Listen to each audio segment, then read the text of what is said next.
Bluebird by Charles Bukowski. Reading and analysis by Sophia Clark. There's a bluebird in my heart that wants to get out, but I'm too tough for him. I say, stay in there. I'm not going to let anybody see you. There's a bluebird in my heart that wants to get out, but I pour whiskey on him and inhale cigarette smoke, and the whores and the bartenders and the grocery clerks never know that he's in there. There's a bluebird in my heart that wants to get out, but I'm too tough for him. I say, stay down. Do you want to mess me up? You want to screw up the works? You want to blow my book sales in Europe? There's a bluebird in my heart that wants to get out, but I'm too clever. I only let him out at night sometimes, when everybody's asleep. I say, I know that you're there, so don't be sad. Then I put him back.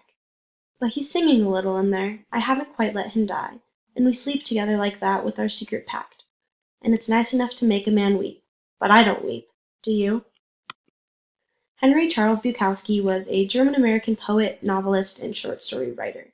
His writing was influenced by the social, cultural, and economic ambiance of his home city of Los Angeles. He addressed issues like the lives of poor Americans, the act of writing, alcohol, relationships with women, and the monotony of work. This poem was written in a tone of frustration and desolation. Despite the happiness and the lightness of the title, the poem itself is actually quite dark. Bukowski is obviously struggling with the idea that society views men as tough and emotionless. I mean, society has been fed the lines that men don't cry, boys will be boys, etc. for generations. He uses the bluebird as an allegory for his tender and soft emotions that all men have, but are forced to oppress. He's speaking to the idea of toxic masculinity. Bukowski had a troubled childhood and was forced to ignore all emotions. However, later in life, he acknowledged that men truly do have a soft and sentimental center beneath their rigid exterior that they've been forced to use as a shield. This poem expresses the inner battle of a man who has been forced to endure the stigma that men do not have emotions. So some of the literary devices he uses are imagery, symbolism, and personification. Through imagery, Bukowski truly creates an image of struggle. In the first couple lines, for example, he says, "There's a bluebird in my heart that wants to get out, but I'm too tough for him. I say, stay in there. I'm not going to let anybody see you." To the reader, the image of a bird desperately trying to escape its cage comes to mind. Bukowski continues to stuff the bird back into its cage. Also, at the end of the poem, he says, "Then I put him back," but he's singing a little in there. I haven't quite let him die, and we sleep together like that with our secret pact. He says this right after he has let the bluebird out, but only at night. By saying that they sleep together with their secret pact, it creates the image that Bukowski slyly takes the bluebird out of its cage, but only for a second. He feels guilty, and they agree to keep it a secret between the two of them. The fact that the bluebird still sings a little bit shows that no matter how hard men try, they cannot fully get rid of their sensitive emotions. Symbolism. The entire poem is centered around the symbol of the bluebird. It's a symbol for Bukowski's tender emotions and could also be viewed as the tender emotions of all men. This symbol is repeated throughout the poem, creating a sense of exaggeration.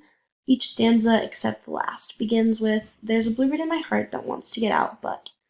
Exaggerating the image of the bluebird specifically was brilliant. A bluebird is fragile with soft wings and feathers. They often sing songs and are monogamous, spending their whole lives with one partner.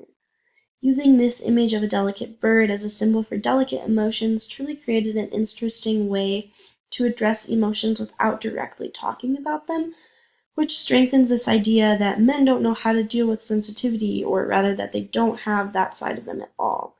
It also creates the perfect scenario to utilize personification. Through personification, Bukowski is able to describe his struggles in a way that would not have been the same as if he would have directly referred to his emotions as simply emotions. For example, when he says, "There's a bluebird in my heart that wants to get out, but I pour whiskey on him and inhale cigarette smoke, and the whores and the bartenders and the grocery clerks never know that he's in there." The image of him drowning a bluebird within him with alcohol and cigarette smoke is painted in the reader's mind, and it greatly contributes to the imagery mentioned before. So these literary devices of imagery, personification, and symbolism really work together collectively as one unit in this poem. As for sound devices, alliteration and enjambment were utilized in this poem. Through alliteration, he places emphasis on certain words. For example, when he says, wants to get out, but I'm too tough for him, he's exaggerating the word tough by exemplifying this T sound, playing into the idea that men are supposed to be strong all the time. By using enjambment, he is also placing emphasis on certain words. For example, in the last stanza, the short lines place emphasis on words like die, secret pact, man, and you. The last word you is particularly interesting. By flipping it on to the reader at the end of the poem, he's forcing us to reflect inward, to consider whether we feel this stigma that men do not cry. Bukowski's poem depicts his agony of being forced to suppress all emotions and calls society out for generations of promoting this idea that men are too tough for their bluebird, when in reality it will always sing. The only way to deal with it is to let it out of its cage.